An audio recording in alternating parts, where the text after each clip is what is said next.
Vamos conhecer um pouco da vida do Coronel Meira e peço que passe o vídeo de apresentação do nosso palestrante.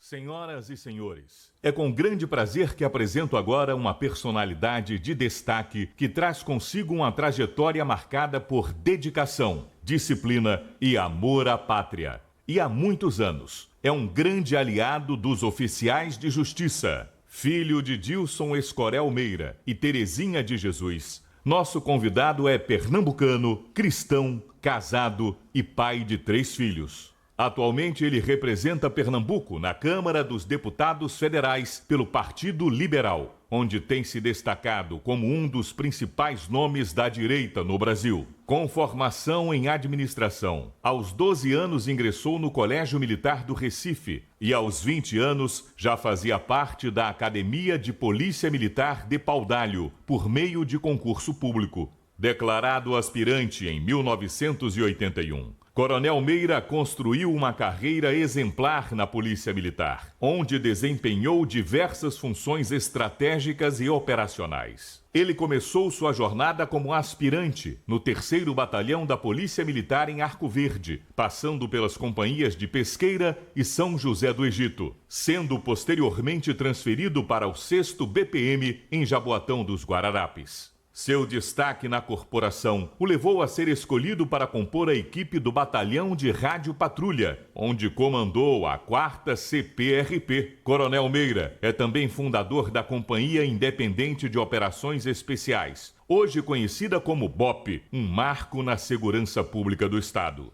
Na ativa, assumiu importantes postos como a presidência da Comissão Permanente de Licitação da PMPE, subcomando do 13º BPM, comando do 11º BPM e por 5 anos consecutivos esteve à frente do Batalhão de Choque, conquistando o recorde nacional no comando dessa unidade no Brasil. Promovido a coronel, ocupou a diretoria de inteligência e, posteriormente, o mais alto cargo operacional da corporação, a Diretoria Geral de Operações, DGO, onde implementou significativas mudanças que beneficiaram diretamente os policiais militares. Além da sua vasta experiência na Polícia Militar, Coronel Meira também teve uma atuação destacada na área de mobilidade e segurança pública, onde, como secretário de mobilidade em Camaragibe, conquistou um prêmio nacional pela redução de mortes por acidentes de trânsito. Defensor dos valores conservadores, Deus, pátria, família e liberdade, Coronel Meira tem levado esses princípios ao Congresso Nacional, onde atua como fiel fiscal da sociedade, legislando em prol do povo brasileiro e trabalhando incansavelmente para fazer o melhor por Pernambuco.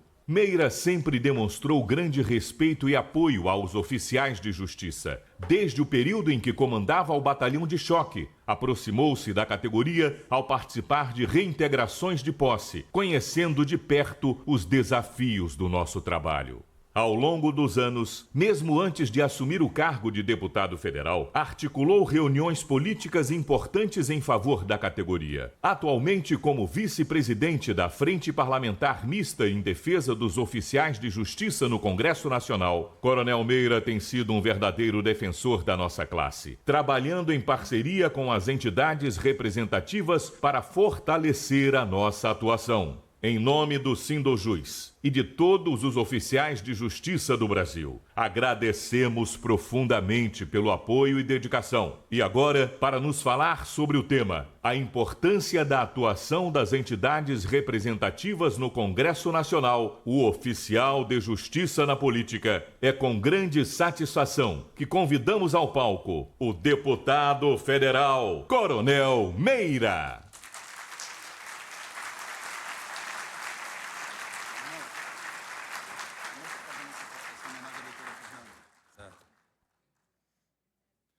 Boa tarde, família da justiça brasileira, porque vocês representam verdadeiramente o braço forte da justiça junto à população, junto a todo cidadão. Então, eu me sinto fazendo parte também desta família. É a família da segurança pública e a família exatamente de todo o poder judiciário brasileiro.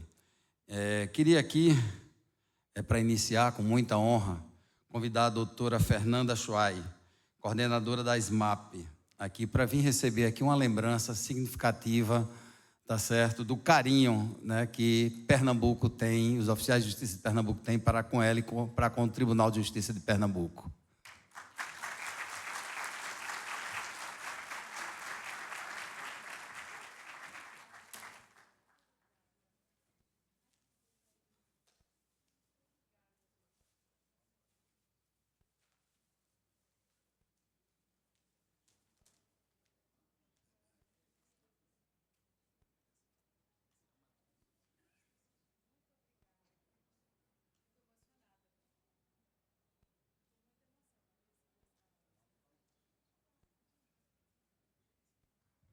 Boa tarde a todos.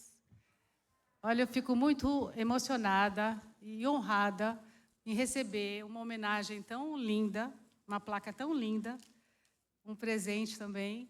E eu tenho os oficiais de justiça como grandes parceiros, né? Aqui sejam muito bem-vindos todos. E é uma honra, realmente, eu estou emocionada, foi uma surpresa.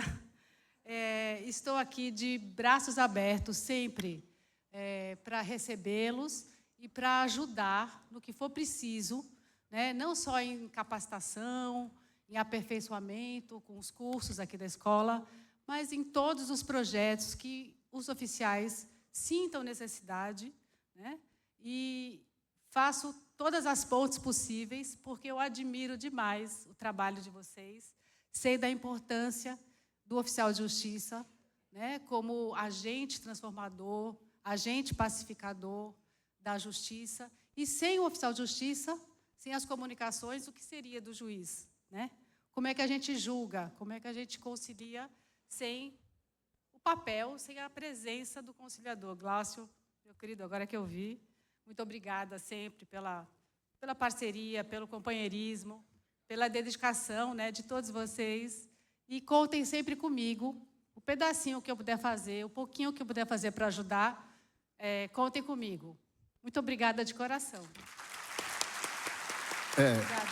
A gente precisa dizer aqui, em público, para os colegas de todo o país, que doutora Fernanda é a madrinha dos oficiais de justiça dentro do Tribunal de Justiça. Carinhosamente, ela é chamada como madrinha dos oficiais de justiça, viu? E por isso, essa homenagem tão singela que a gente está fazendo a ela.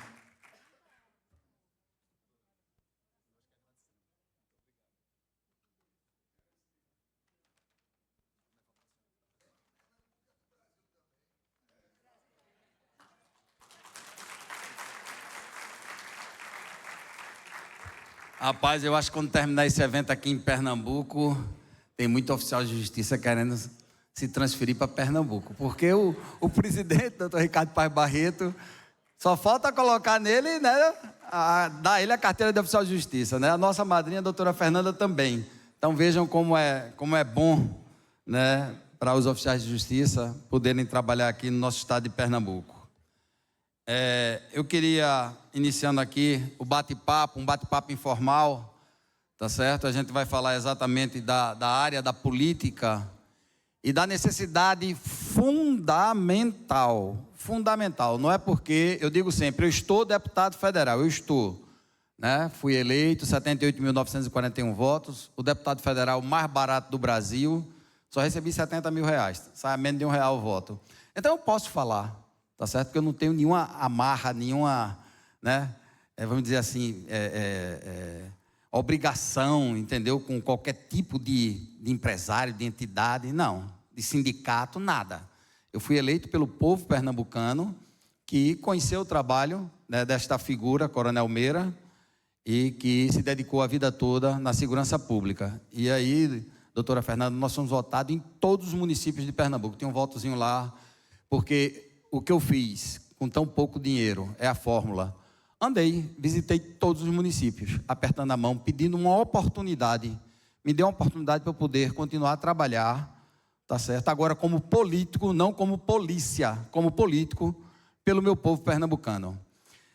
Para iniciar, queria aqui destacar, tá certo, as entidades que fazem com que a gente possa trabalhar na Câmara Federal, no Senado Federal.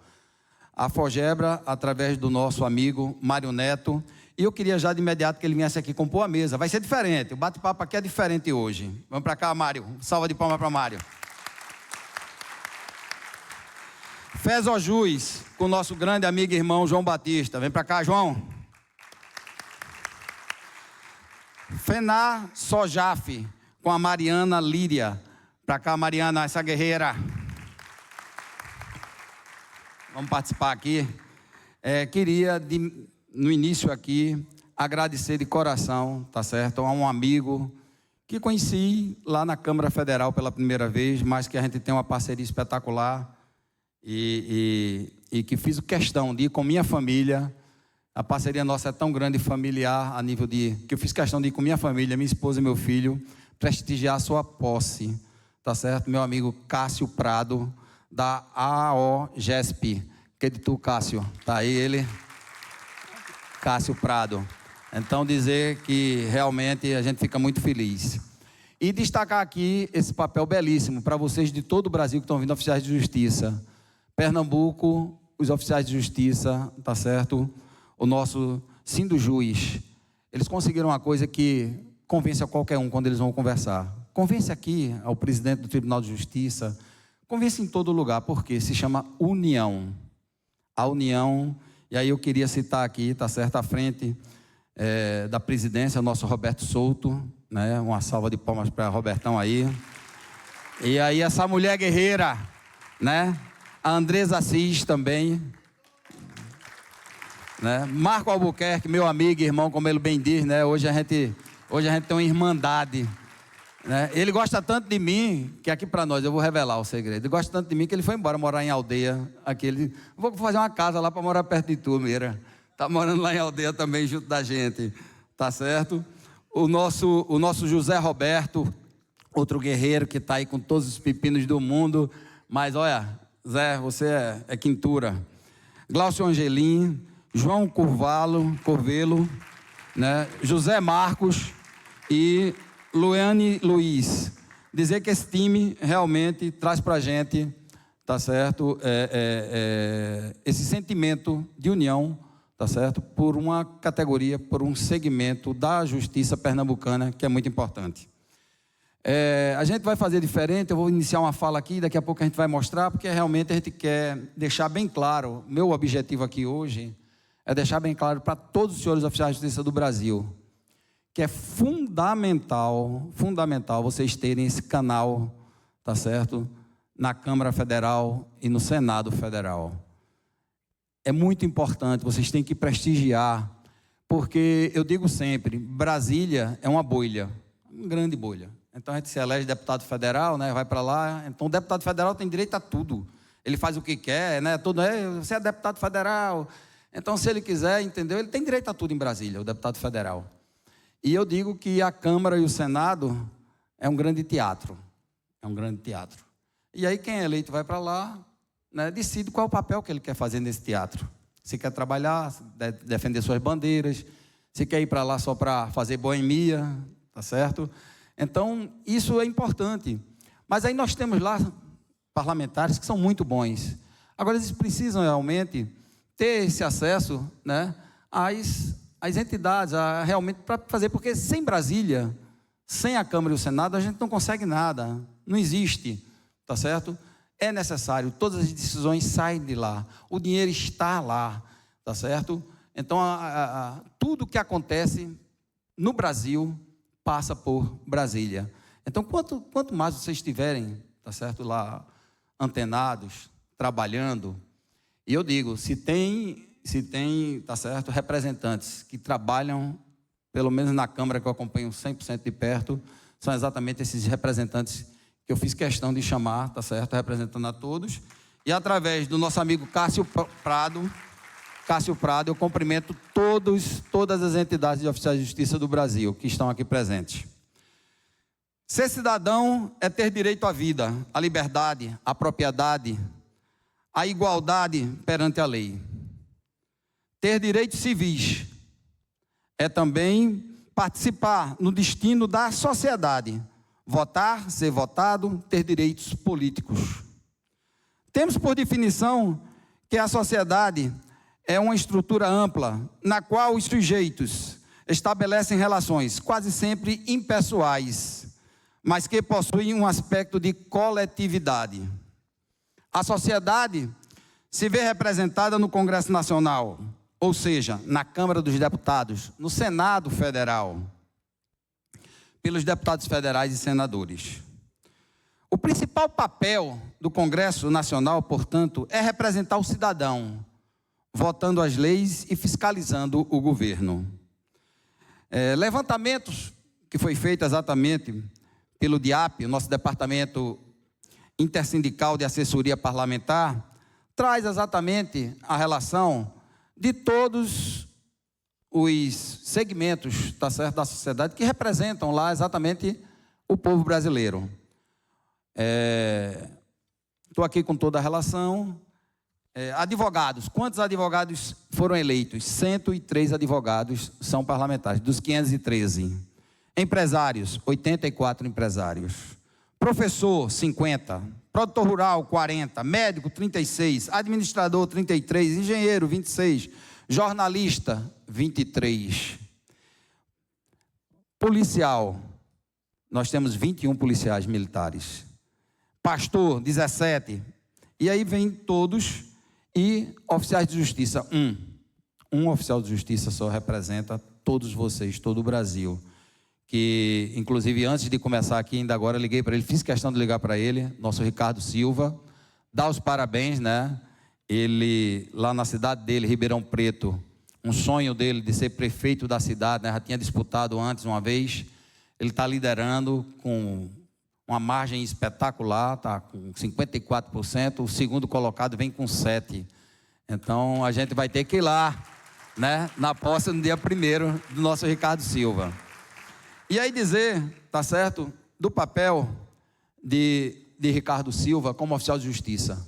Ele é um parlamentar sozinho, era sozinho, né, porque o Coronel Meira chegou junto dele. Mas cheguei exatamente porque não cheguei para ser, vamos dizer assim, não, são amigos, eu preciso do voto dos oficiais de justiça. Não, cheguei porque a gente desenvolveu um trabalho lá atrás, quando eu era subcomandante do batalhão de choque. Acho que alguns já ouviram falar isso, mas alguns não ouviram, eu vou colocar de novo. E eu, como subcomandante, na época, o oficial de justiça era o inimigo da polícia. Trazer o oficial de justiça? Ele vai botar lá para o juiz que eu dei uma tapa. Ele vai dizer que a gente não cumpriu, que a gente cumpriu com... Eu digo, não, que é isso, pelo amor de Deus. E aí começamos uma parceria, foi quando conheci meu amigo e irmão, né, Marco Albuquerque, e começamos eu vendo que era fundamental. Eu disse, rapaz, vamos fazer um projeto piloto do batalhão de choque. Eu sou o comandante do batalhão, era subcomandante, passei a ser comandante, e eu tenho poder. E aí desenvolvemos uma parceria de dar todo o apoio ao oficial de justiça. Eu só ia fazer a reintegração se tivesse com a presença do oficial de justiça. Primeira coisa, doutora Fernanda. Que do oficial de justiça está aqui, eu vou fazer. Segundo, apoio no sentido para ele, para a pessoa do oficial de justiça, né? Muitas vezes mulheres, não é que a mulher não seja forte, a mulher é fortíssima, mas de madrugada, muitas vezes, se deslocando de casa, né, para o batalhão ou para o local da reintegração. Já imaginou? Já vai dizer, não, é em Moreno. Não, vai-te embora para Moreno, chega lá, a tropa de choque chega. Isso não existe. Então a gente pegou lá um apartamento no batalhão, se por acaso o oficial de justiça quisesse ir dormir, tá certo? Dormiria para de madrugada, porque as operações são todas de madrugada. A gente acordava às 3 horas da manhã, 4 horas, para botar a tropa em forma e para sair, né? Ou, se não, eu mandava uma viatura do choque na casa dele, buscar o oficial de justiça e trazer ele para fazer parte da reintegração. E a partir daí, graças a Deus, a gente plantou essa semente, não é isso, Marcos?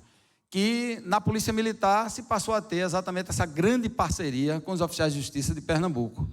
E vendo todos, quero aqui homenagear todos os oficiais de justiça que fizemos operações conjuntas. E muitas vezes até eu me surpreendia, depois que a gente pegou, disse, o comandante, né, Major, deu pouco, Major, dá mais nesse safado.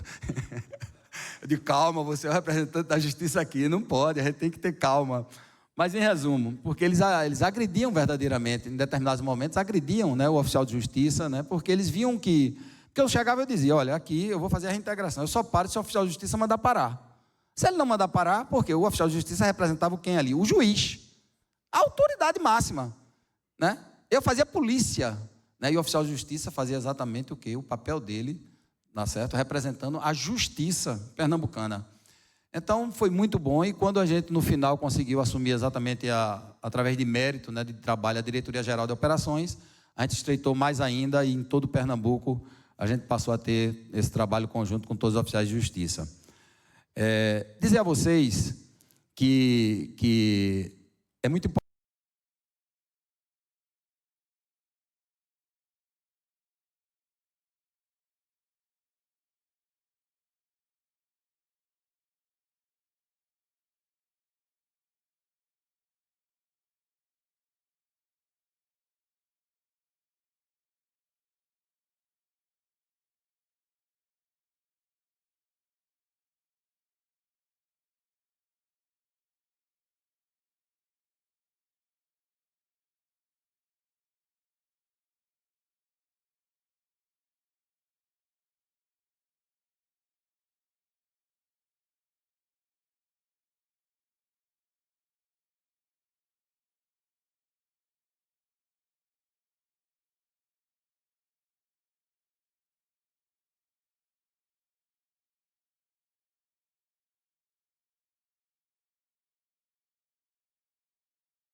está aqui com a justeza do pleito, com a efetividade da prestação jurisdicional, a luta aqui é contra interesses econômicos, gente. E vocês... e a gente fique muito atento, porque qualquer atribuição que a gente não quiser, vocês podem ficar tranquilos que os cartórios vão querer. Então, a gente que chame para a gente as atribuições, gente, porque a atribuição é poder. E aí, para além da questão da desjudicialização, vocês veem a necessidade da gente estar presente lá em cima. Por exemplo, estão nossos dirigentes que foram falar com a Soraya Tronic, nesse caso aí, a senadora que é responsável pelo PL 6204, vocês sabem, é toda uma mudança da sistemática da execução para entregar as nossas atribuições para os cartórios. A gente participou ali de audiência pública, as entidades, e veja a mobilização que a gente faz lá em Brasília, gente. A gente faz o chamado, as entidades comparecem, os colegas comparecem, e é uma pressão que a gente precisa fazer, que a gente precisa seguir fazendo. Ele segue lá no Senado, a gente derrotou momentaneamente, porque o projeto segue lá e a gente tem que seguir mobilizado, barrando a tramitação desse projeto de lei. Essa é a sistemática maior, está no 6204, e aqueles outros são o fatiamento, né, desse projeto maior. Então, seguindo, vocês certamente se recordam que quando aprovou o Marco das Garantias, a gente perdeu a exclusividade na busca e apreensão, né? Então, que é uma atribuição histórica dos oficiais de justiça, agora se abre a possibilidade também da busca e apreensão extrajudicial. E aí foi uma coisa que a gente tentou evitar com aquela mobilização, evitamos a aprovação do 6204, mas perdemos a exclusividade nessa atribuição. E aí o que a gente fez? A gente ficou parado? Claro que não, a gente seguiu na luta. Vocês veem ali na primeira imagem, a gente esteve na Casa Civil. Nas outras imagens aqui do lado direito, vocês veem a nossa articulação com a magistratura, porque a gente entende que há muitas pautas coletivas entre os oficiais de justiça e os magistrados. Nós estamos buscando as associações dos magistrados para essa sinergia, para as pautas que são convergentes. E tem muito mais convergência do que divergência no nosso sentir. E ali o papel da frente parlamentar, que soltou nota, se posicionou, né? E nós conseguimos realmente o veto a esse trecho. Depois a gente sabe, realmente, né, ele veio a ser derrubado, esse veto, mas entendam que nessa correlação de forças tão delicada, com essa articulação a gente conseguiu dar o recado de que aqui tem resistência, que a desjudicialização não vai ser assim tão fácil, que as nossas atribuições a gente não está disposto a entregar assim tão facilmente a interesses econômicos. E aí, né, tendo sido, infelizmente, né, derrubado esse veto, a gente entrou com a ADIM no Supremo questionando, assim como a MB dos magistrados também ajuizou essa ação, e ali entrou como amicus curiae, os amicus curiae, FEBRABAN e a Noreg. Então vejam com quem a gente está fazendo essa disputa. Então, seguindo, eu vou aqui, gente, é o ato 15 do CSJT, a gente começa aqui a tratar de atribuições. Já foi falado aqui pelo Marcelo Terto, que já me nudenciou e já explicou para vocês como é que a gente conseguiu essa aprovação. E a gente segue buscando o redimensionamento das atribuições, das funções dos oficiais de justiça. Ali vocês veem com a gente o relator do projeto, que é o Roberto Duarte, lá do Acre, onde a gente vem buscando, inclusive conseguimos, dialogando lá com o gabinete, conseguimos incluir no relatório o agente de inteligência, que é o texto semelhante ao que foi aprovado no ato 15 do CSJT e que a gente busca estender, né, não só para a Justiça Trabalhista, que a gente representa, mas também para os TJs, também para a Justiça Federal, onde alguns tribunais já estão utilizando, né, as ferramentas eletrônicas. Então, seguindo, gente, aí um projeto que é extremamente caro para nós, que é o reconhecimento do risco da atividade. Vocês sabem que esse projeto de lei que tramita, originariamente, ele prevê o reconhecimento do risco da atividade dos magistrados e do Ministério Público, e a gente conseguiu, no Senado, emplacar uma emenda que, né, traz também o oficial de justiça. Entraram outras categorias, e o projeto agora volta para a Câmara. E aí, gente, olha, não vai ser fácil. O trabalho é grande, não é, Mira? Pressão. Eu quero fazer uma audiência pública, a gente lotar aquela Câmara como a gente lotou com os guardas municipais do Brasil, que é um projeto nosso, né? Estamos transformando eles em polícias municipais. O único país no mundo que não tem polícia municipal é o Brasil. Então tem que lotar. Pressão, não é isso, João Batista? Hein, Mário? Perfeitamente. O que quero deixar claro aqui para vocês é o seguinte, é que, primeiro, nenhuma das entidades aqui tem partido político. O nosso partido chama-se Oficial de Justiça. Tá? Em primeiro lugar, deixando claro para isso.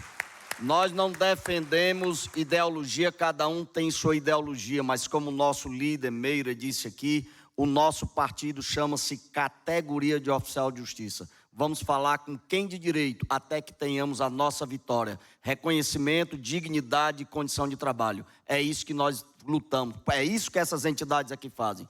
É isso que nós lutamos há muito tempo e vamos continuar lutando. Temos a nossa frente parlamentar, conforme foi dito aqui no timoneiro Coronel Meira, junto com o nosso amigo Ricardo, e nós vamos seguir na luta. Então, deixando claro para vocês, há primeiro partido que chama-se Oficial de Justiça. Essa é a nossa luta, esse é o nosso destino, é para isso que nós estamos aqui, defender a categoria de Oficial de Justiça. Pessoal, para terem uma ideia do trabalho que é desenvolvido em Brasília, na primeira reunião que a gente teve com o ministro da Justiça, a gente teve acesso a ele e a gente divide o tempo, né? Cada um tem 10 minutos para falar um assunto, para a gente não misturar, para a gente ser objetivo. Você não tem mais do que isso para falar com o ministro. E o meu, acho que é desjudicialização, eu abri a conversa com o Flávio Dino, e quando eu falei que eu ia falar sobre desjudicialização, ele me interrompeu, falou assim, já vou avisar vocês que eu sou a favor. Então eu tinha 10 minutos para convencer ele a mudar de opinião. Em 10 minutos nós convencemos, depois de expor o assunto, o Flávio Dino falou assim, não, então eu sou contra, se é do jeito que vocês estão falando, eu sou contra, e saiu esse veto do governo. A gente comemorou, uma comemoração muito grande, um veto nosso num projeto da FEBRABAN. Né? E esse trabalho é todo sempre desenvolvido. Eu estava em Brasília numa reunião com o Marcelo Terto, que estava aqui. Eu tinha uma agenda com ele lá. Daí a assessoria nossa, a Concilium, falou assim, ó, tem um projeto do porte de arma que vai para a CCJ na quarta-feira. Daí já liguei, Mariana, ó, João, saiu esse da Concilium, um projeto do porte de arma. Não é o nosso, que é o individual, mas a gente tem que colocar a gente tem que começar a fazer... aumentar essa pressão pelo porte de arma no Senado Federal. Liguei para os dois, Joselito daí chamou a senadora Daniela Ribeiro para fazer uma emenda. Saber o Joselito é da Afogebra, falou com a senadora que entrou com o primeiro projeto. Mas como o Mário está dizendo aqui, nenhuma decisão passou sem a discussão das categorias. É isso que nós fazemos, discutimos unidos, em prol de unidos defendemos a categoria. Aqui ninguém faz coisa de caráter pessoal para tirar vantagem de caráter pessoal. Isso é feito unido e discutido com as entidades que efetivamente representam a categoria no Brasil. Passamos a avisar os senadores de todos os estados, Joselito, João Batista, Mariana, os federais, para pressionar os seus senadores. E depois vocês viram, quando foi para a CCJ, vários senadores se colocaram a favor do porte de arma, né? Naquela ocasião não passou a emenda, porque eles disseram que era um projeto muito particular, o Espiridão a mim explicou, mas que eles são favoráveis ao porte de arma. Então a nossa vez vai chegar, a gente está lá, a gente está incorporando cada vez mais nesse projeto, e com certeza, mais dia menos dia vai passar, a gente está muito perto disso, e perto de outros resultados, que a gente está ainda, como eu falei ontem à noite, a gente está em discussão ainda, mas vai ter resultado próximo que a categoria vai ser muito beneficiada. Olha o spoiler, gente. Mariana, se me permite aqui o seguinte. Todo dia um spoiler. O que aconteceu? Nós sabíamos que o projeto de agente da Polícia Legislativa estaria fechado, porque havia um acordo de liderança. O nosso presidente do Sindojus Santa Catarina, Fernando, cadê o Fernando? Cadê o Fernando? Fernando está aqui? Fernando, vai aqui, Fernando, por favor. Aqui na frente, para todo mundo conhecer quem é Fernando. Fernando, lá de Santa Catarina, entrou em contato com o senador Espiridião Amin, relator, que disse, Fernando, aqui não cabe emenda porque está fechado. E nós dissemos, vamos recuar com a nossa emenda? Não, vamos avançar para criar o fator político. E esse cara foi fundamental, aqui eu peço uma salva de palmas para ele aqui, que teve diretamente na discussão com o senador Espiridião Amin, onde foi acertada a seguinte coisa: não pode ser nesse projeto porque está acertado com a liderança. O que nós acertamos aqui? Pois vamos colocar outro. E aqui falo em nome da categoria e defendo aqui o colega Paulo Meinique. Cadê o Paulo do Espírito Santo? Onde tinha... Aqui, Paulo, por favor, para saber aqui quem é quem. Esse cara aqui, sabe o que ele fez? Ele é do Espírito Santo. Sabe quem é o senador do Espírito Santo? O senador Contarato, que tinha um projeto lá, do projeto do porte de armas para o pessoal do agente socioeducativo. O que nós dissemos para ele? Procura o Contarato, nós vamos emendar aí. E aí o que nós fizemos? Entramos em contato com o nosso pessoal, que falou com todos já tinha criado o fator político, nenhum senador teve coragem de dizer que era contra o nosso porte de arma, e aí o que nós fizemos? Vamos agora articular o contrário. O colega Moacir, de Rondônia, falou com o senador Marcos Rogério, que na sessão defendeu. Colega de Tocantins, levante aí, Hugo.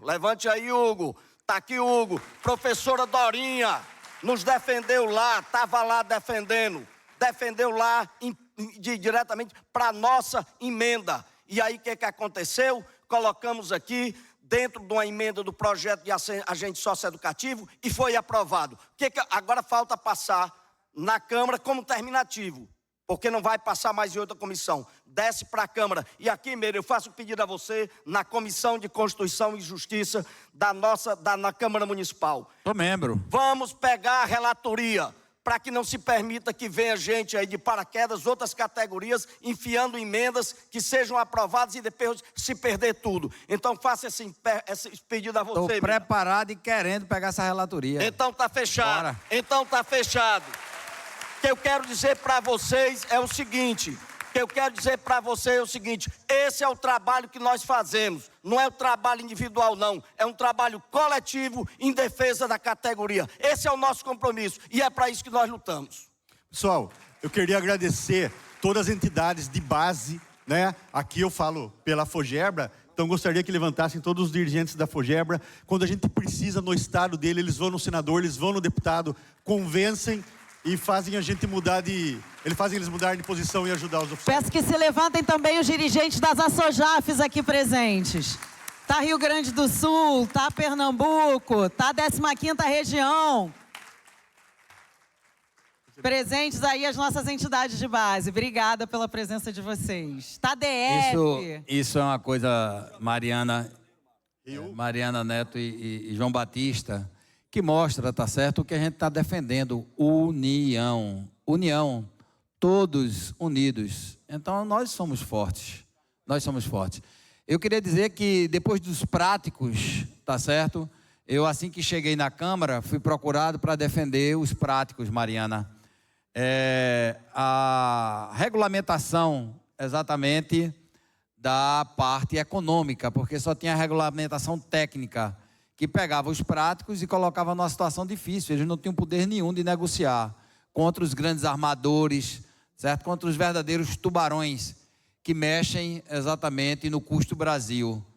E eu fui convidado e nesse convite pegamos um projeto que estava lá com 12 anos na Câmara Federal, sem funcionar, sem andar, por causa de brigas. E graças a Deus, em primeiro lugar com a ajuda de Deus, e a gente conseguiu unir os práticos. Nós unimos os práticos, aprovamos contra a Marinha, viu, João Batista? A Marinha era contra pegar exatamente a regulamentação econômica da praticagem no Brasil. Fomos ao ministro Zé Múcio Monteiro, fomos ao da Marinha, negociamos e o ano passado, tá certo, no dia 17 de janeiro, o presidente da República, o atual presidente da República, sancionou um trabalho exatamente de união, de equipe, né, junto ao Senado, com o senador Everton, né, do Maranhão, senador Everton do Maranhão. A gente conseguiu. Então eu estou dando esse exemplo para vocês saírem daqui com a certeza, se vocês estiverem unidos, vocês conseguem, tá certo, fazer com que todas as pautas dos senhores, todas, na Câmara e no Senado sejam aprovadas. Mas vai lá, Mariana, toca a bola. Isso, só para a gente fechar, então, que o pessoal da técnica aqui já está me puxando a orelha. Mas vamos lá, gente. Com relação ao porte de arma, eu queria só acrescentar que, para além da atuação no Legislativo, como o Mário falou, a gente foi recebido, acredito que pela primeira vez na história, os oficiais de justiça sendo recebidos pelo ministro da Justiça. Depois fizemos outras reuniões, onde a gente está pedindo, né, entre outros pleitos, a aprovação do porte de arma, porque a gente já teve isso em instrução normativa da PF. O então ministro Flávio Dino foi extremamente receptivo para essa demanda e a gente tem uma boa expectativa para lá. Então, a gente já tratou aqui, né, porte de arma, risco da atividade... e atribuições. Ih, gente, desculpa, passei ao contrário. E aí, para fechar, essa aqui, gente, é a imagem. Eu tenho certeza que alguns de vocês estavam lá. Essa imagem aqui ela é muito significativa. Pela primeira vez, os oficiais de justiça ocuparam a tribuna da Câmara e 155 oficiais e oficialas de justiça estavam presentes naquele plenário. Isso aqui, gente, é histórico e é emblemático. E isso ajuda muito quando a gente está fazendo a negociação com os parlamentares. E vejam ali, presidente e vice-presidente da nossa frente parlamentar. Então, seguindo, como também a gente já mencionou aqui em outros momentos, estivemos com o ministro Barroso, tratamos com relação ao futuro da profissão, estivemos falando com ele muito claramente sobre o redimensionamento das nossas atribuições, pedimos também apoio para o risco da atividade e a gente acredita que os desdobramentos disso, né, muito em breve, vão ser concretizados. E aí, já caminhando aqui para a gente fechar, mencionar, eu acredito que alguns de vocês estiveram no nosso Congresso Internacional, pela primeira vez na história da nossa União Internacional, veio para a América Latina, pela primeira vez em 70 anos da União Internacional, temos um dirigente brasileiro, né, lá na entidade, que é o Malone, Relações Internacionais da FENASOJAF, e nessa ocasião, a FENASOJAF já era membro, FESOJUS e a FOGEBRA se tornaram membros também da nossa União Internacional. E aí, gente, para fechar, eu queria passar um recado para vocês, que não só da FENASOJAF, de todas as entidades, que é a gente pedir o engajamento de vocês. Porque só meia dúzia de dirigentes em Brasília, por mais bem organizado que seja, não aprova nada. E de que maneira vocês podem ajudar? São 3 formas, gente. Primeiro, quando a gente faz a convocação para Brasília, como naquelas ocasiões ali que vocês viram, a gente precisa de gente lá. É ou não é, Mira? Porque outras categorias fazem isso. Exatamente. Quando lota o corredor, a gente passa... E tem deputado que muda o voto na hora. Eu digo, vai, eu até brinco, vai, vê se na próxima vez tu vai receber um oficial de justiça em casa de madrugada. Pois Mariana. é. A gente chega lá falando assim, calma que não é intimação, não. Joselito vai falar. Só trazer uma complementação de uma informação aqui, ainda sobre o tema do... Joselito tem um trabalho belíssimo também. Fala, Joselito. Nossa. Nós temos um PL que está aprovado desde 2005 na Câmara, passou na CCJ e na Comissão de Segurança Pública e Combate ao Crime Organizado em caráter terminativo. Houve a interposição de um recurso para ele ir a plenário. E desde 2006 esse projeto está parado na mesa da Câmara, é o 5415-2005. E o deputado Coronel Meira assumiu o compromisso de, junto à liderança, no Colégio de Líderes, levar esse tema para que ele seja votado. Então, nós temos a possibilidade de aprovação de um projeto de lei de porte de arma com o presidente da Câmara, Senado, Arthur Lira, e um na Câmara Salles. dos Deputados. Eu e Só Ricardo para complementar essa Silva informação aqui. Com Arthur Lira e vai para a pauta, vai para a mesa. Eu queria apenas a guisa de informação, porque fala o seguinte, a gente está lidando na Câmara dos Deputados e a gente está falando que uma atuação também existe dentro do Conselho Nacional de Justiça e nos tribunais superiores. E para isso, nós aqui contamos com a assessoria legislativa da Concílio, que é uma entidade que nos presta esse apoio legislativo. Nós não só trabalhamos, mas também temos um apoio de profissionais que nos fornecem as informações. E aqui, Meira, não poderia deixar de citar mais dois deputados. Eu queria aqui o deputado André Figueiredo, do PDT do Ceará, que sempre foi um parceiro junto com a gente. E o deputado Sanderson, do Rio Grande do Sul. O amigo que é o deputado Sanderson, a quem eu também pego uma salva de palmas aqui para os dois. E em nome das pessoas que lutaram junto com a gente, eu não posso deixar de esquecer de fazer referência a esse grande lutador que chama-se Luiz Arthur de Souza, a quem eu peço uma salva de palmas, nosso diretor legislativo, que atua incessantemente em Brasília para nós termos os objetivos chegarmos. Muito obrigado a todos, essa é a nossa mensagem, que as categorias vão estar unidas e vão seguir unidas. Essa é a verdade. Obrigada, João. Então, gente, para fechar, só para a gente fazer esse pedido do engajamento de vocês. Quando houver convocação para Brasília, façam esse esforço. A gente precisa de colegas qualificados a fazerem o corpo a corpo com os parlamentares, que estejam inteirados sobre esses temas. A gente precisa de vocês lá. Mas não é a única forma de ajudar. Todos esses parlamentares têm escritórios nas suas bases. E é como a gente diz, o colega precisa levar o seu sotaque, porque cada parlamentar está preocupado com a sua base. Então, quando a gente está lá em Brasília, a gente fala assim, olha, o senhor foi recebido pelo colega tal, na sua capital, isso faz muita diferença para a gente, porque aí ele sabe que vai ter esse respaldo no seu estado. E, finalmente, a terceira forma de vocês se engajarem é através das redes sociais. Gente, rede social hoje em dia define até eleição. A aprovação de projeto de lei hoje passa em grande medida por pressão em rede social. A gente tem feito sempre esse chamado das 3 entidades, recebam isso no Zap e levem isso para a pressão aos parlamentares. A gente precisa muito de vocês. Sem vocês, a gente não vai conseguir essas vitórias. Então é isso. Todas as entidades, oficialas e oficiais de justiça na base, vão nos trazer grandes vitórias, grandes conquistas.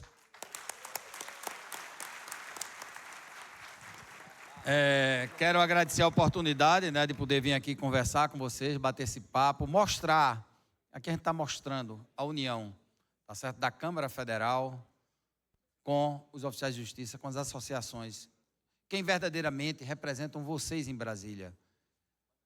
A gente, quando vê, 9 horas da manhã já está lá, muitas vezes meia-noite, continuam, se tem alguma pauta, né, fica ali, não sai, entendeu? Então, é essa a luta, a boa luta, o bom combate.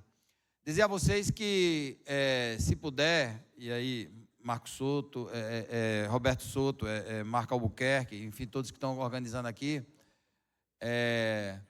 se amanhã puder, eu queria ter uma pauta com as associações, para a gente falar, tá certo, um tema que é importante, que é política. Aqui, em respeito, a gente está mostrando o trabalho, mas eu acho que seria muita covardia minha, como parlamentar, não trazer para vocês, tá certo, a verdadeira, vamos dizer assim, liberdade dos oficiais de justiça no Brasil. Lá naquela cidade, lá em Brasília, lá naquele congresso, amigos, não vale ser bonitinho ou bonitinha. Não vale ter dinheiro ou não ter dinheiro. Tá certo? O que vale se chama voto. Voto. E só se contabiliza o voto através da representação parlamentar. Não tem outro caminho. Não tem outro caminho. Então a gente quer amanhã conversar sobre isso. Vamos pegar estado por estado. Vamos começar vocês a elegerem deputados estaduais. Por que não? Vocês merecem, vocês têm uma força, representantes da justiça, né? Aqui mesmo em Pernambuco nós tivemos um juiz, tá certo, que foi oriundo exatamente aqui do Tribunal de Justiça, né? O doutor Guilherme Uchoa, que foi presidente da Assembleia Legislativa por vários, tá certo, por vários mandatos, e ele veio da justiça. Então, quando eu falo representantes de deputados estaduais e federais também, com certeza, tá certo? A gente tem que fazer um trabalho de engajamento, porque vocês conseguem, não tenho dúvida nenhuma disso. E a gente tem esse exemplo que é o nosso Ricardo Silva. Ele hoje está saindo, tá certo? Mas eu não entendo um estado como São Paulo não ter, né, não manter um deputado federal, não ter deputados estaduais, que é onde tem exatamente, né, um número maior, né, de membros da justiça. Se em Pernambuco se conseguiu aqui, eu acho que se consegue também, tá certo, em outros estados do Brasil. Mas isso vai ser amanhã. Quem quiser participar, é um convite, é uma sugestão que eu estou dando, quem sou eu para querer impor, tá certo? Mais uma sugestão para eu poder colaborar um pouco mais, tá certo? Com todos vocês. Afinal de contas, eu me sinto hoje oficial de justiça. Então, eu quero exatamente trazer essa fala aqui, tá certo? De vocês poderem participar também da política. Meu muito obrigado. E queria, tá certo, pedir a vocês agora uma grande salva de palma, tá certo, para todos que estão à frente de todas as associações, dos sindicatos, dos oficiais de justiça do Brasil.